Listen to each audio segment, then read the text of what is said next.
Hey, this is Clint from CT Mad Mods, and today I'm putting a new steering linkage on my Suzuki Samurai.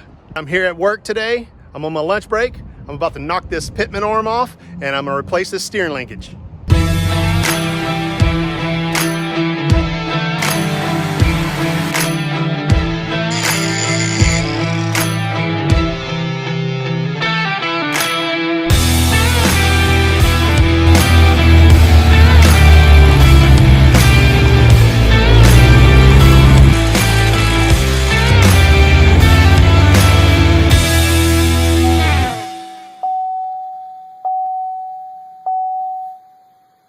That's right, I just put a new dropped pitman arm. I recently put heim joints on that drag link, and you can see this steering link is a little wonky. I just put a drop pitman arm on there.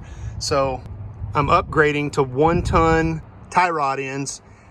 And what I did was I took my old drag link and I kept the left-hand threads on the one side, and I cut it and I went ahead and threaded it for the right-hand threads.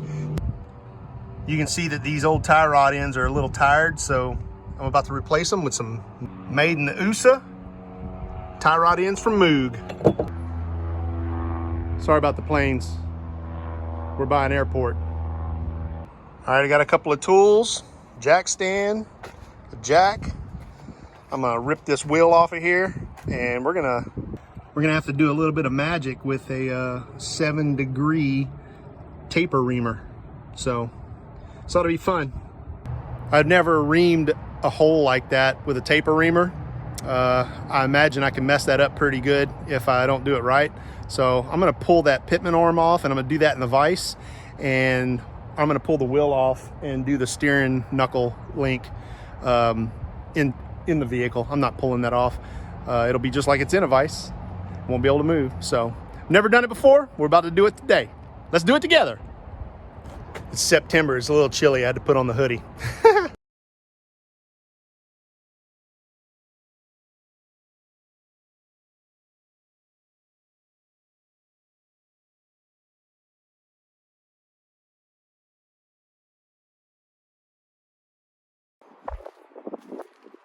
Okay, got the wheel off.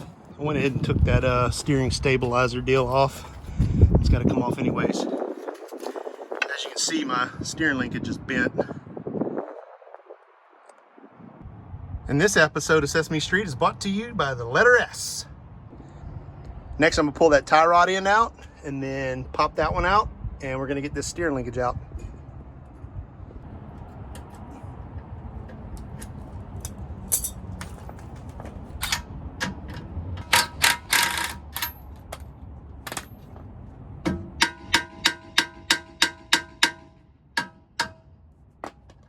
Word. Yeah. If you don't make content, you ain't a content creator. Next, I'm going to zip that nut off of the pitman arm.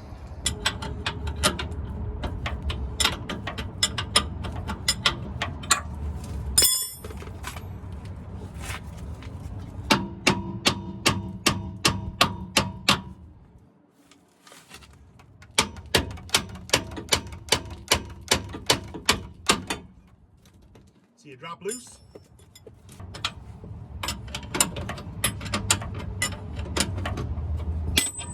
Shoot, man, that thing looks really close.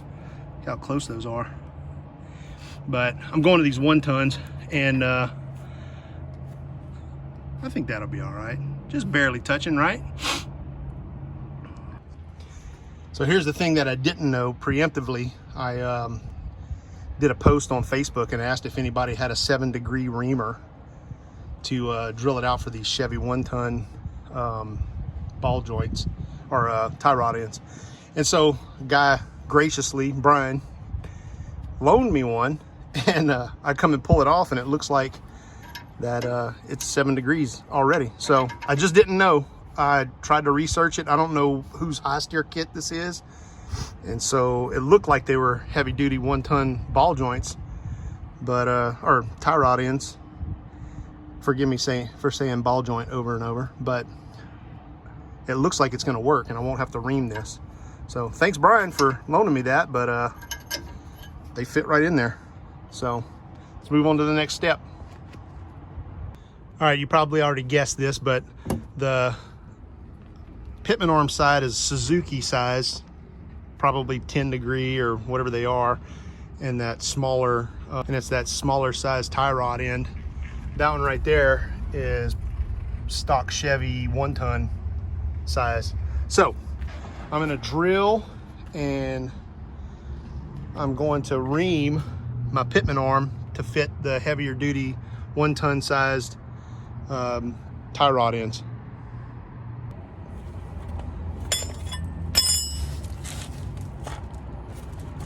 I've taken this pitman arm off a bunch of times, so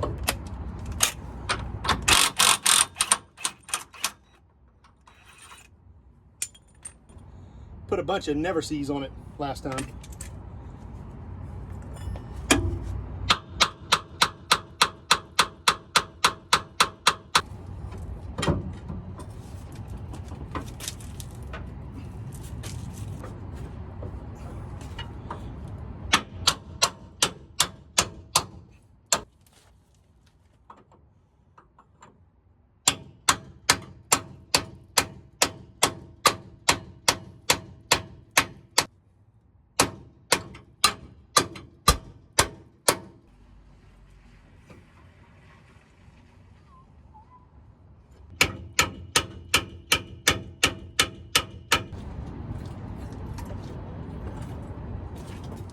All right, that didn't work. So we're gonna drill it in place. Improvise, adapt, and overcome.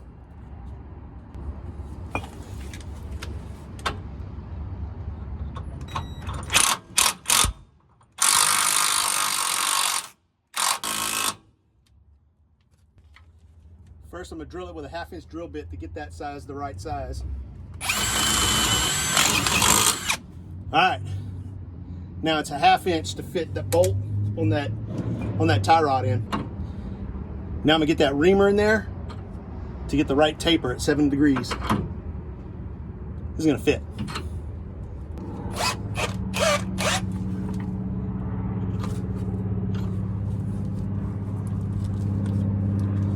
I got a little cutting oil in here, so lubricate this thing.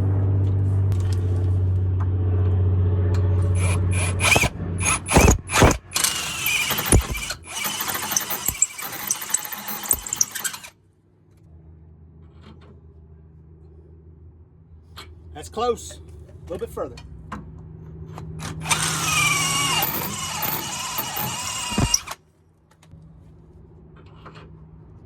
Perfect. All right, let's bolt her up.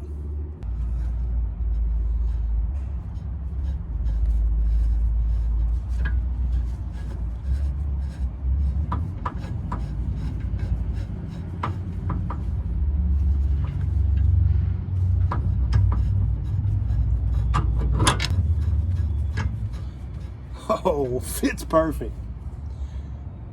All right.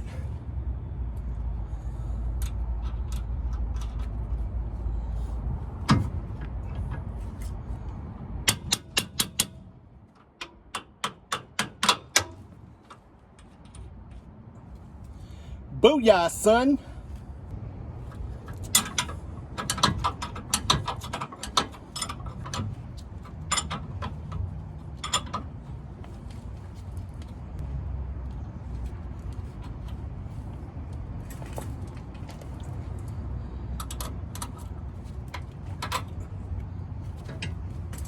There's that one. I think this side's gonna be a little bit trickier because they're gonna touch. I'm just gonna take this sanding disc and just kind of touch both of these just so there's plenty of clearance, and that way they don't bind up on each other.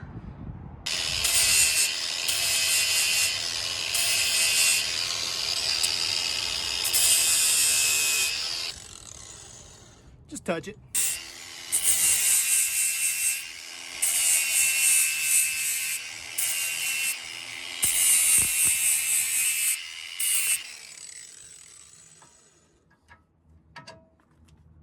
Oh yeah.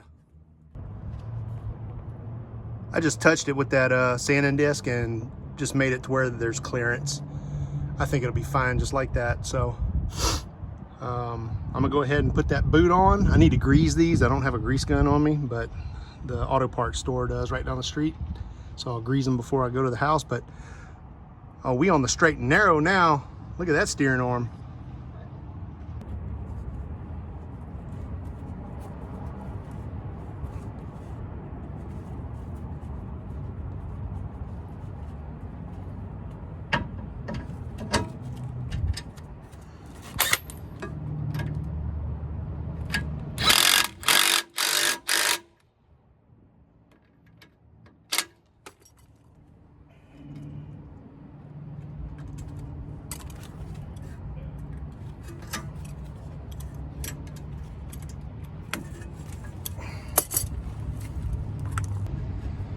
All right, just got to tighten these up, and steering's done.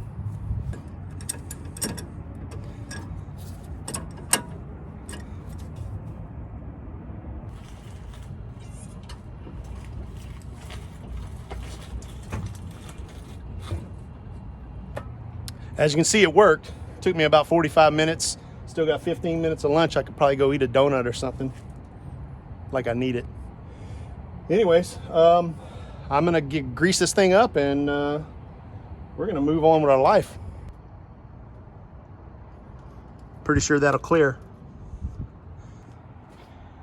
And the cool part is I ended up with second steering linkage and a few of these. These things they're not bad. The rubbers were getting funky on them, and like this one's missing, but I could carry those with me, and if I ever had a problem out in the field, you know, out four-wheeling, I could totally use that again.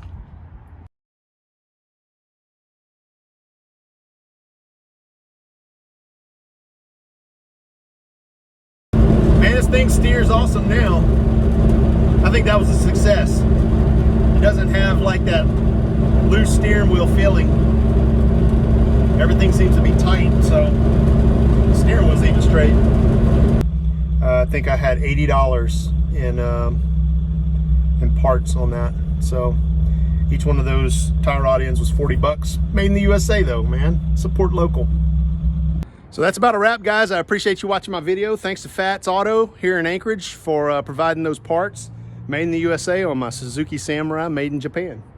1-ton stuff ought to last me a long time. I probably won't have to worry about fixing those anytime soon, but you never know when you're out wheeling.